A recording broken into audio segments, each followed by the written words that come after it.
Pourquoi concevoir une bande dessinée sur Walt Disney? Eh bien j'estime que beaucoup de gens ne savent pas qui se cache réellement derrière ce nom. Ils y voient une marque au même titre qu'Apple ou Adidas, enfin il ne faut pas oublier qu'il s'agit avant tout d'un homme. Un homme qui a trimé dur pour faire de son nom une véritable marque, un empire. Mais je cherche surtout à rendre hommage à un homme que je considère comme l'éternel entrepreneur par excellence, et redessiner sa vie et les origines de la magie Disney, c'est un réel plaisir. Quelque part, je me reconnais à travers cet homme. Pas pour ce qu'il a accompli, ou encore moins pour la notoriété, mais la personnalité. Le fait d'être ambitieux, motivé, ne jamais rien lâcher et surtout croire en ses rêves. C'est quelque chose que j'admire particulièrement chez Walt, c'était sa manière de garder la tête haute, être têtu comme une mule face à ceux qui essayaient de le convaincre de ne pas suivre ses désirs. Je me reconnais car je suis pareil en tout point par rapport à cette parcelle de sa personnalité.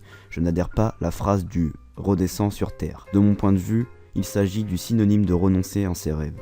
Les rêves peuvent devenir réalité si nous mettons tout en œuvre pour. C'est ce que je veux montrer à travers cette BD. Walt est l'exemple type pour moi. Un grand artiste incontournable malgré la figure très controversée par les médias et autres. À travers cette BD, je veux montrer les débuts de Walter Elias Disney et ce qui l'a dirigé vers Mickey Mouse et ainsi marquer le début d'une ascension colossale. Je veux montrer cela de manière ludique et cartoonesque. Alors cette BD est conçue pour ça. Je me base sur des références autour de l'univers Disney mais aussi de la vie de Walt comme des photographies. Exemple de celle où il était dans la Croix-Rouge en France, celle où il est avec ses amis d'école.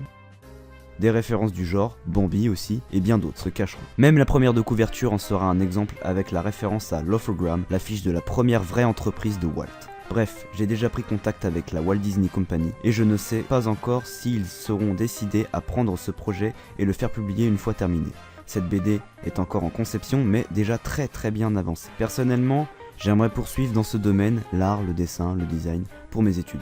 J'en profite pour vous faire passer un message en vous demandant un soutien sur ma page de financement participatif pour que je puisse aller plus loin et que cette BD soit la première d'une longue série, aller aux États-Unis pour étudier l'an prochain. Je peine énormément à tenir cette campagne à la surface, mais j'espère que je peux encore compter sur la solidarité et je vous en serai reconnaissant. Je tiens à remercier surtout Do It Abroad, une start-up spécialisée dans les études à l'étranger, sans qui ce projet, étant mon rêve américain, ne serait pas lancé.